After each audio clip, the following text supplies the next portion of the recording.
Hello friends, আজকে আমি আপনাদের সাথে একটি অ্যাডভেঞ্চার জার্নি শেয়ার করব। চট্টগ্রাম থেকে কিভাবে কাপ্তাই হয়ে রাঙামাটি লেক হয়ে লংগদু মাইনি পর্যন্ত পৌঁছাবেন। খুবই সুন্দর একটি জার্নি, শুরু থেকে শেষ পর্যন্ত দেখবেন, সাথেই থাকুন। ধন্যবাদ।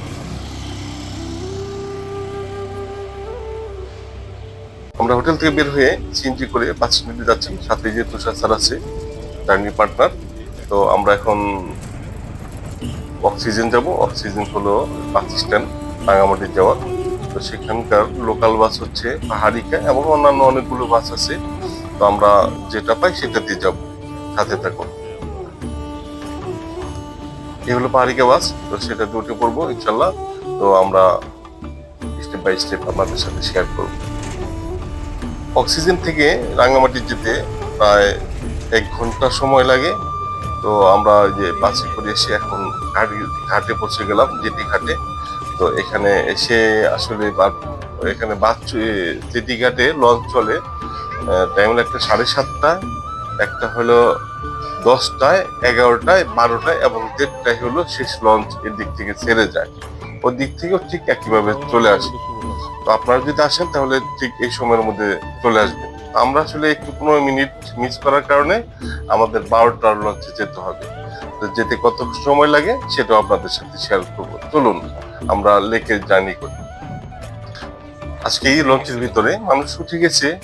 তো আমার মনে হয় পরিপূর্ণ হবে, আমরা দেখি শেষ পর্যন্ত মানুষ কেমন দেখা যায়। তো এর ফাঁকে আমরা এই লঞ্চের বাইরের দিকটা দেখবো, যে লঞ্চ থেকে রাঙামাটির আশেপাশের দিকটা দেখবো এবং এই হ্রদ সম্পর্কে কিছু আমরা জানবো। চলুন আমরা বাইরে দেখি। এর পিছনে যে একটি ব্রিজ আছে, এটা ওয়াই ব্রিজ বলে, কারণ একটা ব্রিজের মধ্যে দুইটা ব্রিজ, এই জন্য ওয়াই ব্রিজ বলে। তারা এই জেটি ঘাটটা হইতেছে রাঙামাটির রিজার্ভ বাজারে জেটি ঘাট। আপনারা এসে অবশ্যই রিজার্ভ বাজারে ঢুকে তারপর আপনারা জেটি ঘাটে চলে, যে কাউকে জিজ্ঞাসা করলে অথবা অটো, সিএনজি, যাকে জিজ্ঞাসা করেন সেই আপনাকে নিয়ে আসবে। চলুন এর ফাঁকে আমরা এই হ্রদ সম্পর্কে, হ্রদের ইতিহাস সম্পর্কে জেনে আসি। কাপ্তাই বাঁধের ইতিহাস মূলত পূর্ব পাকিস্তানের বিদ্যুৎ চাহিদা মেটাতে 1960-এর দশকে কর্ণফুলী নদীর উপর নির্মিত বাংলাদেশের প্রথম ও বৃহত্তম জলবিদ্যুৎ কেন্দ্র স্থাপনের গল্প, যা 1956 সালে শুরু হয়, 1962 সালে শেষ হয়। কিন্তু এর ফলে 54,000 একর জমি প্লাবিত হয়, প্রায় 1 লাখ ইন্ডিজিনিয়াস মানুষ বাস্তুচ্যুত হয় এবং চাকমা রাজার প্রাসাদ সহ বহু ঐতিহ্যবাহী স্থান ডুবে যায়, তা এই অঞ্চলের আদিবাসী জনগোষ্ঠীর জীবনে গভীর প্রভাব ফেলে। এটি নির্মাণ শুরু হয় 1956 সালে, শেষ হয় 1962 সালে। এর মাঝে দেখুন, এই যে এই জার্নি করবেন, এই টিকিটের মূল্য হচ্ছে জনপ্রতি প্রতি 200 টাকা করে। আপনারা জনপ্রতি এখানে যদি রাঙ্গামাটি থেকে শুরু করেন, সাথে সুবলং হয়ে একদম এ পর্যন্ত মাইনি পর্যন্ত, লংগদু মাইনি পর্যন্ত 200 টাকা।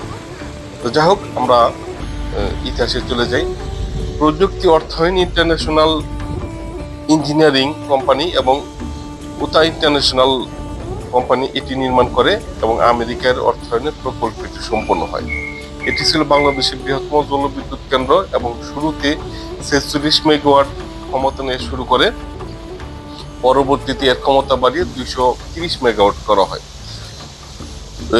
54,000 একর চাষযোগ্য জমি পানিতে ডুবে যায়, যা ছিল পার্বত্য চট্টগ্রামের মোট চাষযোগ্য জমির 40%। প্রায় 18,000 পরিবার, অর্থাৎ 1 লাখ ইন্ডিজিনিয়াস মানুষ ভিটেমাটি ও স্বজন হারিয়ে বাস্তুচ্যুত হন। চাকমা রাজার প্রাসাদ সহ ঐতিহাসিক ও সাংস্কৃতিক স্থান পানির নিচে তলিয়ে যায়।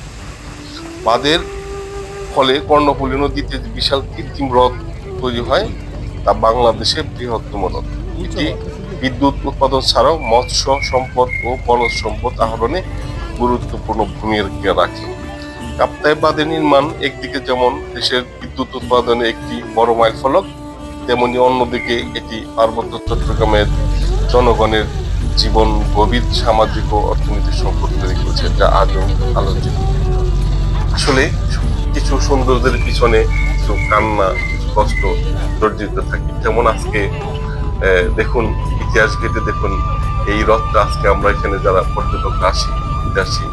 পানিতে এসে কেউ স্কুপ নিয়ে, কেউ ট্রলার নিয়ে, কেউ লঞ্চ নিয়ে ঘোরাফেরা করে আমরা কিন্তু যথেষ্ট আনন্দ উপভোগ করি। কারণ এই হ্রদটির চারপাশে পাহাড়, যেদিকে তাকাবেন শুধু পাহাড় ও পাহাড়। পাহাড়ের মাঝখানে একটি বিশাল জলরাশি, সেটা দেখে সবারই মনটা সুন্দর হয়ে যায়, দেখতে যেমন ভালো লাগে। কিন্তু এর পিছনে গল্প কিন্তু অনেক কষ্ট আছে মানুষের, যাদের বাড়িঘর ছিল তারা কিন্তু আজকে হয়তো কষ্ট করে এখন ওই দেখবেন মাঝে মাঝে দেখবো আমরা দ্বীপের মাঝে বাড়ি, ওই দ্বীপের মাঝে বাড়ি, তাদের চলার রাস্তা নাই।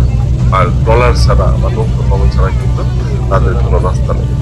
এই সব কিছু মিলেই, ভালো মতো মিলেই একটি সুখকর পরিবেশ।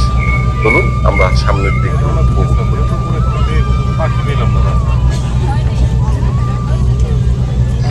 এই বিশাল নীল জলরাশির মাঝে আপনারা দেখতে পাবেন অতিথি পাখি, অনেক অতিথি পাখি দেখতে পাবেন। এই দেখুন অনেকগুলো অতিথি পাখি।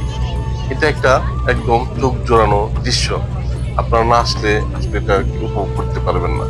আপনারা জানি মাঝে এই এই মাঝে মাঝে পাখিগুলো দেখতে পাবেন, এবং আশেপাশে যেদিকেই তাকাবেন সবুজের মাঝে নীল জলরাশি একদম চোখ জুড়িয়ে যাবে।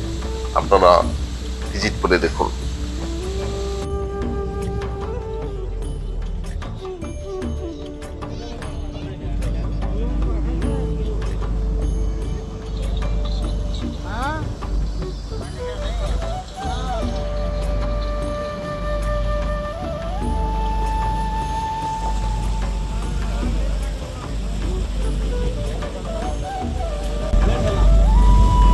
আমরা প্রায় কাছাকাছি চলে আসছি, সামনেই মাইনি স্টপেজ। তার আগে লংগদু দাঁড়াবে, আমরা লংগদু নামবো না, আমরা মাইনি নামবো। মাইনি থেকে আমরা আবার খাগড়াছড়ি চলে যাব।